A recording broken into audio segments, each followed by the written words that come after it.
And that is a wrap. I'm hilarious. Or am I? Bill, I need you back, man. Somebody's got to let me know if my jokes are falling flat, and frankly, I don't trust anyone around here to level with me. Yes, I'm well aware of your previous salary. Did you hear that? Okay, half the phones in this building are from the mid-20th century, so no, I cannot give you a raise. I understand that's just the royalty-free background ambiance. Listen, we both know you're sitting on your butt with nothing better to do. You're desperate, you need this job. Bring your ass into work on Monday. I'll see you next week.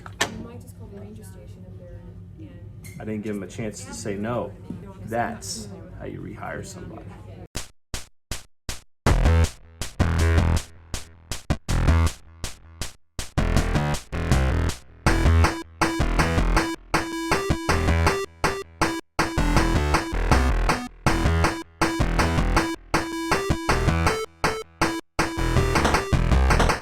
Today on Signal Ridge, we will be discussing the evolution of the action figure. Like video games, action figures were an integral component of my childhood and remain a great love of my life, which I've made abundantly clear from the layout of this room. I know what some of you are thinking, why does a grown-ass man have a room full of toys? Well, like anything else, it probably started with some psychological trauma. To be honest, Doc, I think it started when I was in the 6th grade. My daddy came up to my room and caught me playing with my street sharks. He said I was too old to be playing with toys, so now I just look at them, mostly. I knew I had to grow up, but I didn't want to, so this is just my way of dealing with that. Before we get started, I would like to extend an invitation for you to subscribe to this channel if you have not done so already. If you like what you're watching so far, please hit that like button. And whether you're new or you've been here, maybe you can leave me a comment down below. What is your favorite childhood action figure? Now let's get back to the topic at hand. These things have changed quite a bit since they were first created about a half century ago. Back then, the action figures you would have encountered on store shelves more closely resembled a Barbie than something like this. In fact, just as they did with toys marketed to girls, most people refer to toys marketed to boys as dolls. Crazy, right? I mean, a Barbie and something like this are totally different. Although there were other dolls on the market for boys, Hasbro coined the term action figure to differentiate their product from their competitors. Their lineup of 12-inch G.I. Joe action figures sold incredibly well and put Hasbro on a map dominated by Mattel. Many dads out there were much more willing to purchase an action figure for their son rather than some doll. Another toy company, Mego, took note of this and started referring to their toys as action figures as well. It worked and put them in direct competition with Hasbro for a share of the market. The standard scale for toys back then was about twice the size of what we mostly see today. Unless you're rich and collect that Hot Toys shit, then yeah, you're an asshole. I'm just kidding, I'm just jealous. There were benefits and drawbacks to this scale of action figure. The first benefit was that production of removable clothing in this scale was practical. Figures could swap outfits and clothing could be sold separately as another money-making extension of the line. The drawback, of course, was that any sort of vehicles would have to be massive to match the scale of the figures. To make matters worse, rising petroleum costs during this period made production of plastics more and more expensive and would continually eat into the profit margins of toy companies everywhere. One particular company took notice of these issues and would change the industry forever. Star Wars was about to debut and Lucasfilm sought to license out toy production to a reputable action figure manufacturer. They approached Mego, which had developed toys for movie properties like Star Trek and Planet of the Apes, but Mego turned Lucasfilm down, fearing that Star Wars would flop in theaters and thus any produced toys would inevitably crowd the clearance aisle. Lucasfilm then turned to Kenner Toys, which was a relatively small company, save for the fame they gained from the development of the Easy Bake Oven. I'm pretty sure that thing burned a house or two down but that's not the point of this video. So Kenner took a page from Takara Toys of Japan and their Microman line and decided to go with a similarly scaled action figure. Using 3 3/4 inch figures ensured less plastic would be used for each mold, saving on production costs, and the smaller size also meant production of vehicles was viable. Hasbro followed suit and reduced the scale of their G.I. Joe line to replicate the success of Kenner Toys. Star Wars action figures became the best-selling toys of the late 70s. Kenner struggled to keep up with demand, and their items had trouble remaining on shelves in quantities large enough to satiate every child consumer. Funny story. My uncles told me a rather tall tale one time about how they broke into a manufacturing facility for toys during this period. Now, I guess they were just a bunch of dumb, reckless kids and wanted to steal some action figures, which, cool, I guess. Whether or not this particular facility was Kenner Toys of Cincinnati, Ohio, well, I guess we'll never know. It totally was. Kenner was on top of the toy making world, but a previously well-established company sought to retake the throne. Mattel was looking for a film property to launch a line of action figures from.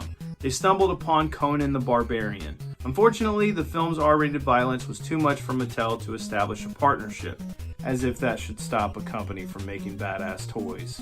And so Mattel took their already established molds and decided they would create their own visual entertainment to pair with their newly designed action figures.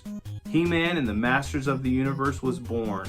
The line sold remarkably well, and the concept of developing a cartoon to go along with your toys became the business model that every company sought to copy. Transformers, Voltron, Mask, Thundercats, you name the toy, it had a cartoon to ensure its commercial success. The next toy line to revolutionize the action figure design was Playmate's Teenage Mutant Ninja Turtles. They largely kept the scale and bulkier look of the Masters of the Universe line, but they ditched the concept of continually reusing the same molds.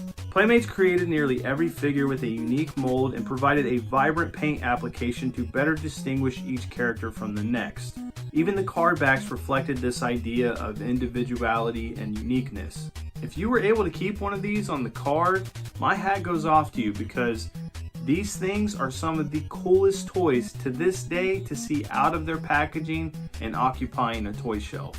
The 80s and 90s really put the action in action figure. Nearly every toy on store shelves had some sort of gimmick that made it punch, kick, flip, and yes, even spit. But as time went on, the desires of consumers changed, and toy companies adapted by changing their designs to reflect that. This was also when adults, rather than children, started becoming the primary consumer target. Grown men and women are quickly becoming the largest share of the action figure consumer market today. Companies like Super 7, Diamond Select Toys, and NECA owe a lot of their success to one man. Todd McFarlane left Marvel Comics after co-creating Venom and contributing to a renewed success of Spider-Man comics. He took some of the best artists in the industry, Rob Liefeld, Jim Lee, and others, and with them, McFarlane formed his own company.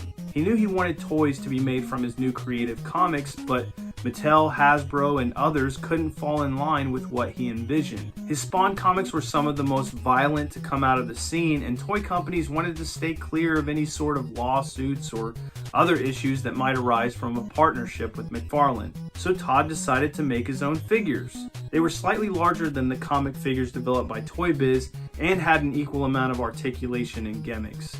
After Spawn Series 10 figures, McFarlane Toys shifted their focus towards detail and away from articulation, creating more imposing statue-like figures that specifically targeted adults. Toy Biz, however, tried to incorporate both of those elements in what became their Marvel Legends line. This was really when the 6-inch figure became the new standard. Both companies changed the toy industry forever, but only McFarlane Toys navigated the saturated adult action figure market well enough to survive the tsunami of products piling up on store shelves. You cannot walk into a Walmart, Target, or anywhere else without seeing Todd McFarlane's mark on the action figure industry. His company currently retains licenses to create Mortal Kombat, Fortnite, Doom, and other video game-based figures. His work with the DC Comics license is particularly impressive, and they are perhaps the best figures on the market for adult collectors right now. I am particularly happy because he'll be bringing Spawn toys back in a more articulated and detailed fashion, so I will be broke very soon. Who am I kidding? I'm already broke. Can we talk about a grievance of mine when it comes to the current state of action figure production? No, it's not the exclusive marketing deals that force us to pay scalpers on eBay, although I do dislike that very much. It's something else. Packaging.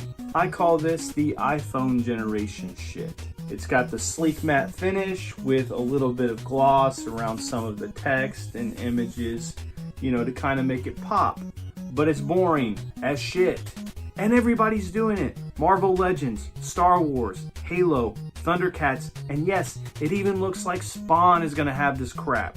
It doesn't matter what the IP is or the company behind production, they are all doing the same lame ass packaging. You know what I like? This. It's called art. Or if you want a more recent example, this. Why can't we have every single Black Series figure in this style packaging? This is awesome. That's all from me, guys. Thank you for watching this video all the way through.